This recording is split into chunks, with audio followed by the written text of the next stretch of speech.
Ray. What do you want to do tonight?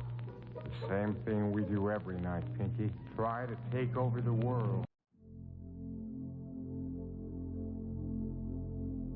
Man's word, spoken forth into creative mind, is endowed with power of expression. By our words we are justified, and by our words we are condemned.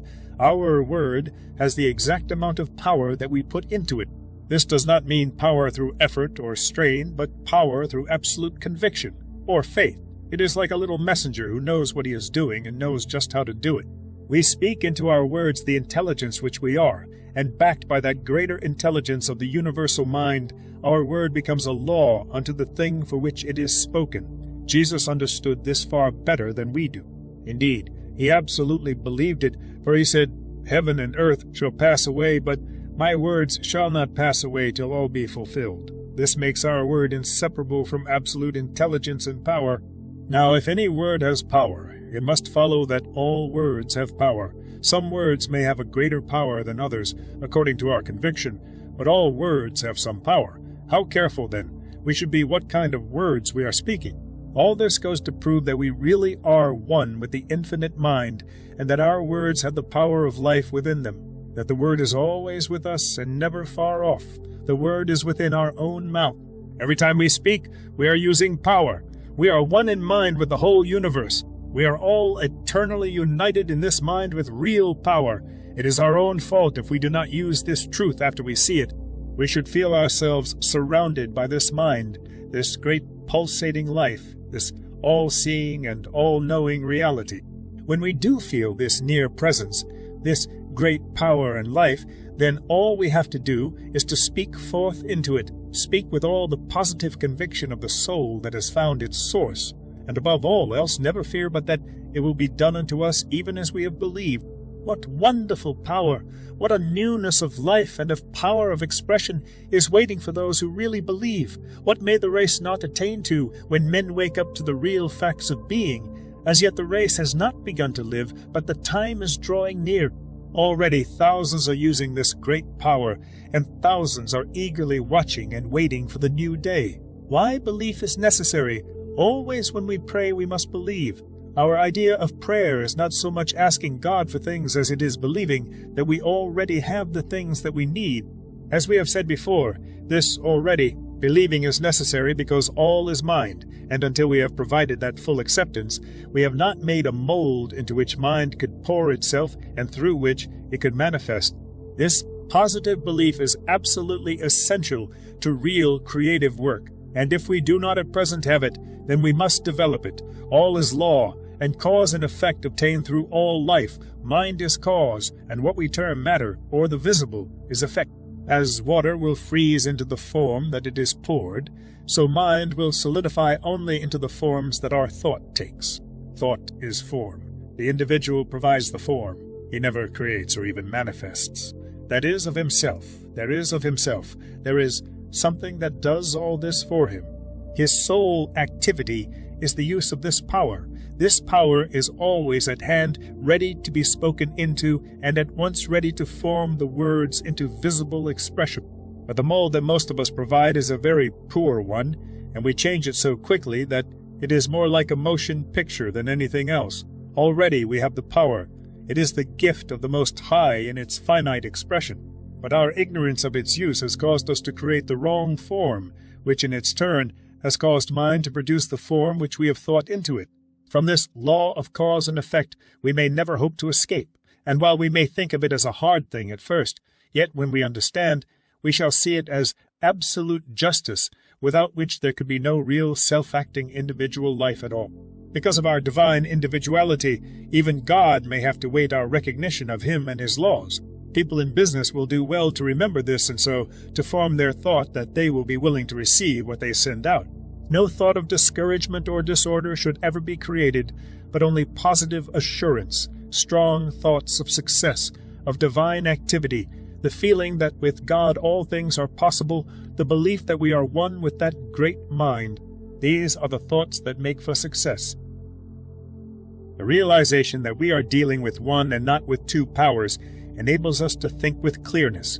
We are not troubled about competition or opposition or failure, because there is nothing but life, and this life is continually giving to us all that we could ask for, wish, or think into it.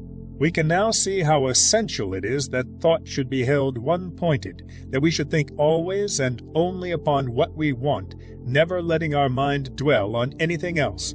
In this way the Spirit works through us. Where so many fail the ordinary individual, sitting down to give a treatment to his business, unconsciously does just the thing that he should have avoided, and then he wonders why he did not get the desired results. Most people simply sit and wish for, or long for, something. They may even have a great desire or hope. They may even go so far as to believe that their desire is going to happen. All this is good as far as it goes, but it does not go far enough. What we must do is to provide that already, having received attitude. This may seem hard at first, but we can easily see that it is necessary, and as it is the only way that mind works, this is what we must do. Power is, and mind is, and life is, but they have to flow through us in order to express in our lives. We are dealing with law, and nature must be obeyed before it will work for us. Just realize that this law is as natural a law as any other of God's laws, and use it with the same intelligence that you would use the law of electricity. Then you will get the desired result. We provide the thought form around which the divine energies play and to which they attract the conditions necessary for the fulfillment of the thought.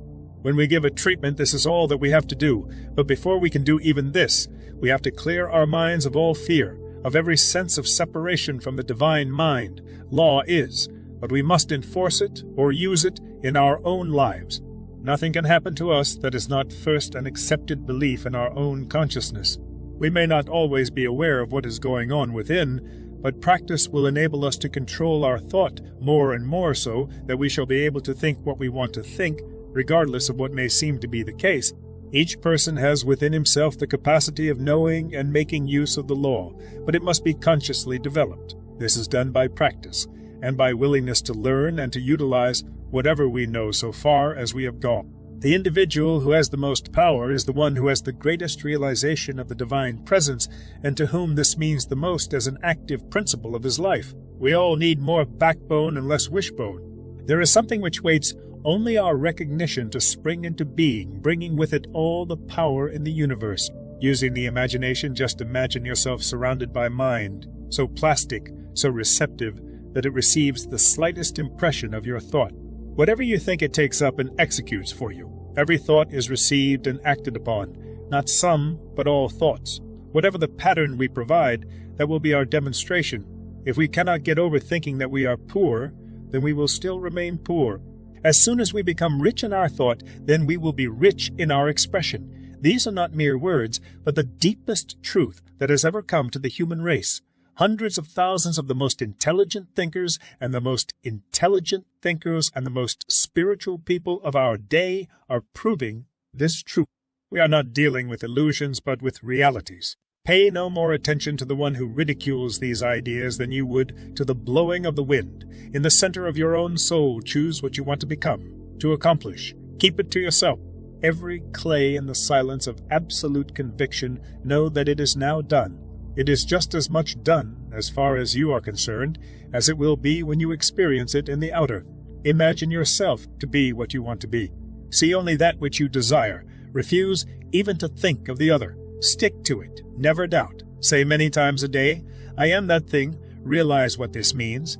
It means that the great universal power of mind is that, and it cannot fail. Man is created an individual, and as such he has the power of choice. Many people seem to think that man should not choose, that since he has asked the Spirit to lead him, he need no longer act or choose. This is taught by many teachers, but is not consistent with our individuality. Unless we had this privilege, this power of choice, we would not be individuals. What we do need to learn is that the Spirit can choose through us. But when this happens, it is an act on our part. Even though we say, I will not choose, we are still choosing, because we are choosing not to choose. We cannot escape the fact that we are made in such a way that at every step life is a constant choice. What we do need to do is to select what we feel to be right and know that the universe will never deny us anything. We choose and mind creates. We should endeavor to choose that which will express always a greater life, and we must remember that the Spirit is always seeking to express love and beauty through us. If we are attuned to these and are working in harmony with the great creative power, we need have no doubt about its willingness to work for us. We must know exactly what it is that we wish and get the perfect mental picture of it. We must believe absolutely that we now have it and never do or say anything that denies it. Old age and opportunity. One of the besetting errors of people is a belief that they are too old to do things. This comes from a lack of understanding what life really is. Life is consciousness and not years. The man or woman who is 70 years old should be better able to demonstrate than the man who is only 20. He should have evolved a higher thought, and it is thought and not conditions that we are dealing with. Amelia Barr was 53 before she wrote a book. After that, she wrote over 80, all of which had a large circulation. Mary Baker Eddy was 60 before she began her work, and she attended to all of her great activities until she passed from this plane to a higher one. The author of this book once took a man who was over 61, who thought his chance for success had gone, and through teaching him these principles, in a year's time, made him a prosperous businessman. He is now doing well and was never before in his life so happy. The last time he was interviewed, he said that business was increasing every day and that he had not begun yet. Every day he stands in his store and claims more activity. He speaks the word and realizes increase all the time. If this were not true, then life would not be worth the living. What is a few years in eternity? We must get over these false notions about age and competition. In the truth, the word competition is never mentioned. The people who think about it have never known the truth. Life is what we make it from within and never from without. We are just as old as we think we are, no matter what the number of years may have been that we have lived on this planet. Demonstrating success in business, all demonstrations take place within ourselves. Creation is eternally flowing through all things. The law is always working from that inner pattern. We do not struggle with conditions. We use principles which create condition. What we can mentally encompass, we can accomplish, no matter how hard it may seem from the outside. All external things are but the outer rim of inner thought activity. You can easily prove this for yourself. If you're in business, say, running an ice cream stand or counter, and are not doing good business, look carefully into your own thought and see what you will find. You will find that it is an established belief there that business is not good. You are not feeling a sense of activity. You will not find within your thought any feeling of success. You are not expecting many customers. Now suppose someone comes along and says to you, "What is the matter? What is the matter? Why are you not doing more business?" This is about what the answer would be. People don't seem to want what I have to sell, or perhaps something like this. I'm too old to compete with modern methods, or even, well, times are hard. All this is negative thought. Now this man to whom you are talking does not believe a word you have said. He knows that causation is in mind and not in matter, and he says, the whole thing is in your own mind. The trouble with you is that you don't feel that you are a success. Perhaps you have heard something of this before. If so, you will ask him what he means, or perhaps you think he is talking about something peculiar. But we are taking it for granted that you are so anxious to do something to make your business a success that you will be willing to try anything, so you ask him to explain. He begins by telling you all is mind. Nothing moves but mind moves it, and that you are a center in this mind. You do not understand how this relates in any way to your business, but he goes on to say that your thought decides whether your business shall be a success or a failure. Here you become indignant and ask if he means to tell you that you want to fail. Of course, he knows you do not, and he explains that while you wish success, you are thinking failure, fearing it, and that there is a law that makes your thought never asking questions, but at once sets about its fulfillment. You become interested and ask how this can be.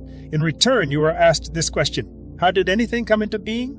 This sets you to thinking, and of course you realize that there was a time when nothing existed but life. So, whatever has come into being must have come from that life, for what we see must come from that which we do not see. You have to admit that. Then what you do not see must be the cause of everything. And you must also admit that, and that cause works by law. This you are compelled to admit. Then this law, being everywhere, must be in you. This is harder for you to see, but after much thought you begin to realize that it is so. Then you, without knowing where your thought processes were leading you, have conceded that you yourself are the reason for what happens in your life, be it success or failure. God couldn't make you any other way and at the same time make you a self-choosing individual. This is plain. Now, what are you going to do about it? This is what you must do. For every time that you have thought failure, you are going to replace it with strong, radiant thoughts of success. You are going to speak activity into your business. You are going daily to see nothing but activity and to know that it is law that you are using, universal law, and as such, your thought is as sure as the thought of God. Daily, you are going to give to the great creative mind exactly what you want to happen. You will see only what you desire, and in the silence of your soul you will speak, and it will be done unto you. You will come to believe that a great divine love flows through you and your affairs. You will be grateful for this love. It fills your life. It satisfies your soul. You are a different man. You are so filled with activity and courage that when you meet people, they will wonder at your energy. They will begin to wish simply to come in contact with you. They will feel uplifted. In the course of a few months, you will be a success. People will come to you and say, "How do you do it?" The answer will be the same that was given to you a few months ago. Let the man who is speaking to the public do the same thing. Let him daily see throngs of people coming to hear him. Let him see nothing else. He will experience what he feels and sees. Always remember this. Life is from within outward, and never from without inward. You are the center of power in your own life. Be sure and not take on false suggestion. The world is full of calamity howlers. Turn from them. Everyone, no matter how great you think they may be. You haven't the time to waste over anything that is negative. You are a success, and you are giving to the law every day just what you want done. And the law is always working for you. All fear has gone, and you know that there is but one power in all the universe. Happy is the man who knows this, the greatest of all truths. The whole thing resolves itself into our mental ability to control our thought. The man who can do this can have what he wants, can do what he wishes, and becomes what he wills. Life, God, the universe is his.